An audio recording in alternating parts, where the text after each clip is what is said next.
ఎవరు? పెద్దోని నాన్న. ఎందుకు ఫోన్ చేశావు? మన స్నూపీని ఎవరు చంపారు? నాకు తెలీదు. అయ్యగారు మీకు పార్సిల్. నువ్వు ముందు రెడీ సినిమాకి వెళ్దాం. స్నూపీని సందు చెవరు వదిలేస్తే 10,000 ఇస్తానని నువ్వు నాకు ఆ రోజు చెప్పిన ప్లాన్ అంతా ఆ క్యాసెట్లో రికార్డ్ చేసి ఉంచాను. నీకెంత కావాలరా? నాకేం కావాలని అడుగు నాన్న. ఆ రోజు నువ్వు నాతో మాట్లాడిన తర్వాత నీకెవరో ఫోన్ చేశారు. వాళ్ళెవరు?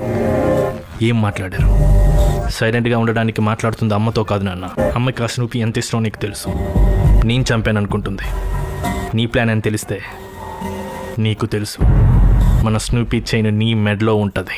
ఆ రోజు నువ్వు ఫోన్ చేసిన తర్వాత నాకు ఇంకో ఫోన్ వచ్చింది. ఆ ఫోన్ చేసింది నీ తమ్ముడు. అన్నయ్య ఎంత అడిగాడు? 10,000. నాకు 5,000 ఇవ్వు నాన్న, నేను చేసి పెడతాను.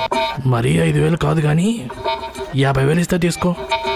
కానీ వదలాల్సిన సందు చివరి కాదు, శ్మశానంలో. స్నూపింగ్ వేసేసి మీ అమ్మకి ఇంకో పెంపుడు కుక్కైన పెద్దోడు మీద తోసేద్దాం. సరే నాన్న. అమ్మకి మ్యాటర్ గురించి చెప్పుకో. నీకేం కావాలో అడుగు. రేపొద్దున ఆస్తి పంపకాల్లో నీకు ఎక్కువ ఆస్తి వచ్చినట్టు చూస్తాను. ప్లీజ్.